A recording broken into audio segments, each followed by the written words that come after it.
How's it going, Grant here? Welcome back to yet another camera comparison video. Today we've got the very best of Samsung with the Galaxy S21 Ultra up against the very best of Apple with the iPhone 12 Pro Max. And in this comparison, we're going to find out if Apple's tried and true formula of using that 12 megapixel sensor and refining that year after year is enough to stay ahead of what Samsung has to offer here with the S21 Ultra and all its megapixels with that 108 megapixel rear main sensor, the 40 megapixel selfie camera. Is that enough to finally close the gap with the iPhone and maybe even leapfrog it? So that's what we're going to find out here. I've got a bunch of photos and videos to show you in both good and low light conditions, so you can judge for yourself which has the better camera system here, Apple or Samsung. So let's go ahead and take a look at all the photos and videos and stick around and I'll let you know what I think how each of these cameras performed.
Everyone, so we're testing the video in the park on the Samsung Galaxy S21 Ultra and the iPhone 12 Pro Max. Starting out with the ultra wide angle lens on each. This is 1080p, 30 frames per second. And I can kind of pan down to test the exposure, so watch the sky there. See if it goes a little bit white, there you go. And as we pan back up, you can see it readjust. And I can switch between the wide angle lens and the main lens and all the telephoto lenses while recording, which is nice. So I can go into the main lens on the Samsung, main on the iPhone, and that's what that looks like there. So I'll go ahead and pan over here to the right and we'll test the zoom out on both of these phones. And we can go to a 3x optical on the Samsung and a 2.5x optical here on the iPhone. And we can go all the way up to a 10x optical here on the Galaxy S21 Ultra. And max zoom here will be a 7x digital on the iPhone. So digital zoom still looks pretty good on the iPhone, and that 10x optical looks clearer on the Galaxy, at least in the viewfinder. A little bit shaky though.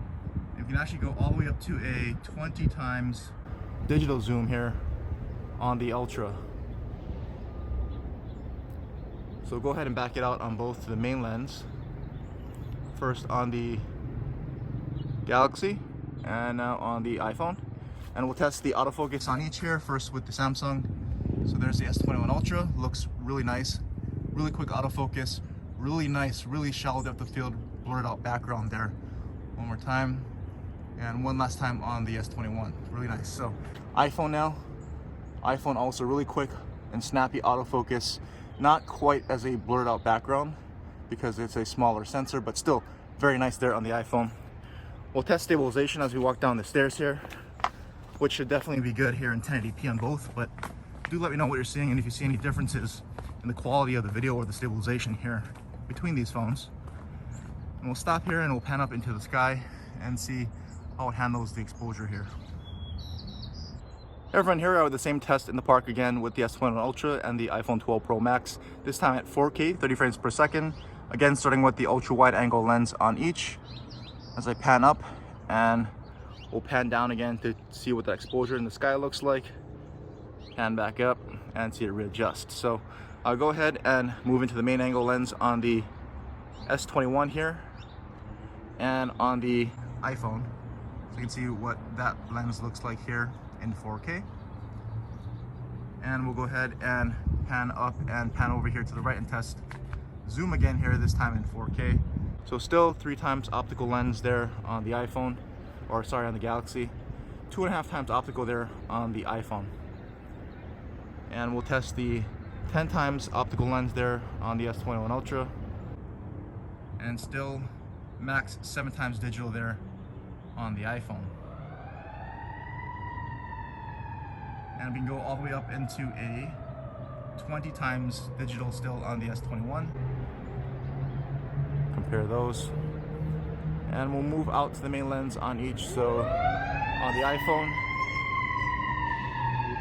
and on the S21. So we'll test autofocus here, starting with the S21, and still very nice and fast here on the S21. So really correcting a lot of those autofocus issues that we're seeing on last year's model, and a really nice blurred out background there.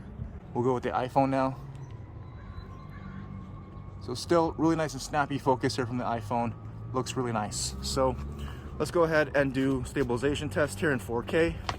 Again, walk down the stairs and we'll walk through this path here just so you can see what the stabilization looks like here in 4K. And again, we'll pull up here and point back up at the sky and see how that exposure adjusts again.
Alright friends, so here's some footage from the front-facing cameras on the S21 Ultra and the iPhone 12 Pro Max. Now this is at 4K 30 frames per second on each, and as you can see, the iPhone has a wider field of view, and I'm sure the S21 Ultra would have a wider field of view if stabilization wasn't on, but the iPhone is doing stabilization and it's producing this kind of a wider field of view, or more that can fit in the frame. So just to point that out here. And again, I'm outdoors and a bit of even lighting, so you can kind of see what that looks like here in this situation. But as I kind of pan around, you can see what that does with the changing lighting conditions. So the sun is not in front of me and lighting me up and keeping the background pretty much well exposed. If I pan around this way with the sun behind me, the image kind of shifts a little bit, so you can see what that looks like here as I point up into the sky. So I'll go ahead and pan back this way, and we'll start walking to test stabilization to give you a feel for what that looks like here on both phones. So let me know what you think of the S21 Ultra and the iPhone 12 Pro Max front-facing cameras here.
Alright, so here's a low light test of the S21 Ultra and the iPhone 12 Pro Max.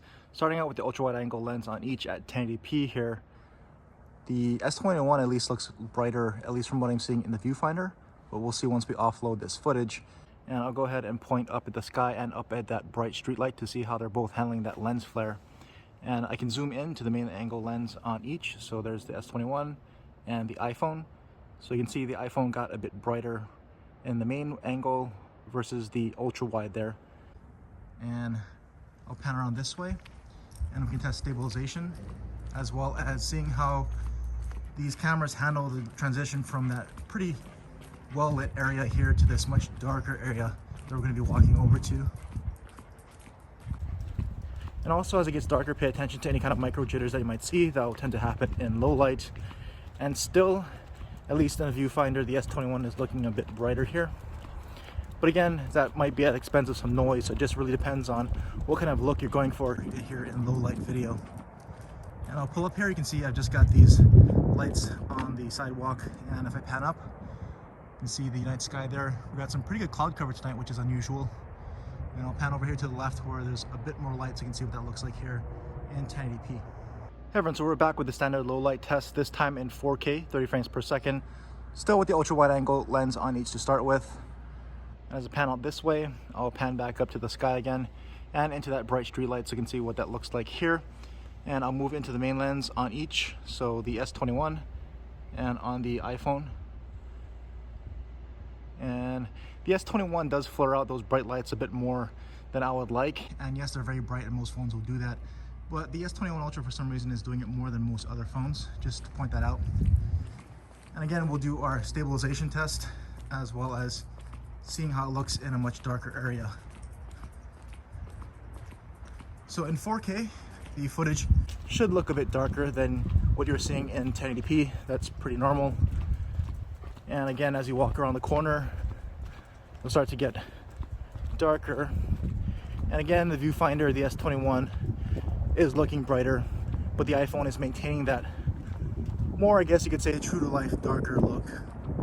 And as you pull up here, again, we'll pan up into the darker night sky, but into those clouds. So you can see the detail in the clouds on each of these phones and what that looks like here. And I'll pan over to the left where there's a little more light again and see what that looks like here in 4K.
Hey everyone, so here are the front-facing cameras on the S21 Ultra and the iPhone 12 Pro Max in my usual low light test here.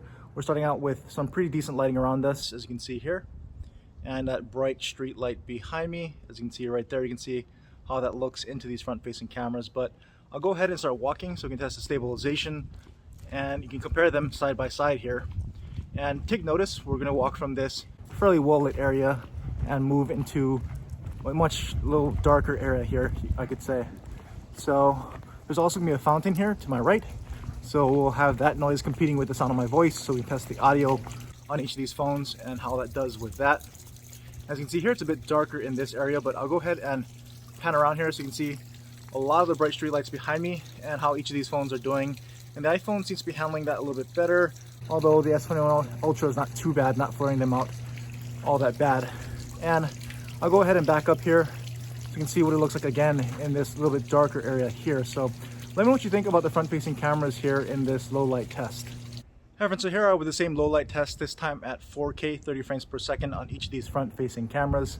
Again, pretty good lighting around me so you can see what that looks like here. And the bright lights again are behind me. And we'll go ahead and start walking so we can test stabilization in 4K here. And these both should be doing pretty well. They're fully stabilized in 4K. But let me know what you're seeing here. And again, we'll walk into this slightly darker area so you can see how it handles that lighting transition, as well as how the audio is handling this fountain to my right here as I walk around it. And so again, we're in a bit of a darker spot here, but I'll go ahead and pan around so we can see how those bright lights behind me look in 4K on the front-facing cameras here. And I'll pan back around and we'll end this in the darker lighting so you get a good look at what that looks like here in 4K on each of these front-facing cameras. Hey everyone, so now that you've seen all the photos and videos for yourself, you know the drill. Leave a comment down below and let me know which one you thought did better and which one you personally preferred. Now, is this finally the year that Samsung overtakes Apple in the camera department? And for me, my personal opinion is I think it is. And we'll break that down a little bit here, starting with the rear-facing camera and those photos. And I think this is going to come down to personal preference. They both go back and forth, especially in the day shots. And this is pretty much true of any of these high-end cameras nowadays.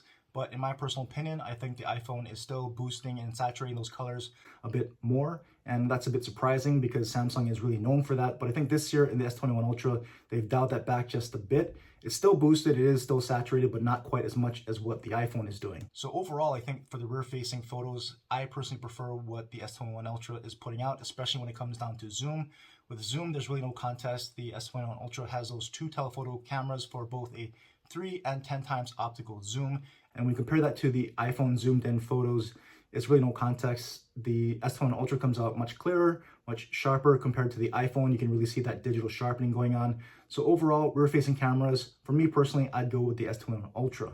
And as far as video is concerned, I think the iPhone has a slight edge here. I do like what's coming out of the iPhone as far as video a bit more than Samsung.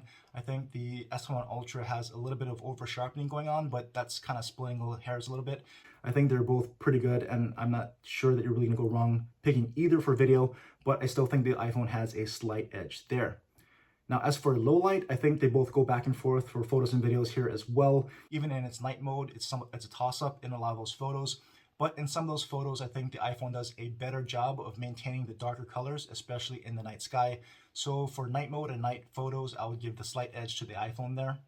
And as far as front-facing camera, I think overall it's the S21 Ultra. For me, I personally prefer the look. I don't like the skin tones as much and the really boosted colors that are coming out of that front-facing camera of the iPhone. Also, the field of view is much more narrow on the iPhone versus the S21 Ultra. So just from a photos, videos, and everything what I've seen coming out of the front-facing camera of the S21, I like that much more than I do the iPhone 12 Pro Max's selfie camera. So that's just what I have to think really quickly here about each of these cameras and how they performed and which one is my personal preference. I do think that the S21 Ultra has much improved set of cameras for Samsung overall this year. It's very noticeable, and I think they've finally overtaken the iPhone in my personal opinion. Now, I think it really depends on how you use these phones. Maybe if you use Apple's ProRAW and all that, and you really like the color science coming out of the iPhone, you're gonna prefer the iPhone still. But for me personally, I like what I'm seeing from the S21 Ultra cameras, and I'll pick it over the iPhone 12 Pro Max right now. But that's just what I think. So leave a comment again down below with what you think, and let's continue our conversation down there. And as always, thanks for watching.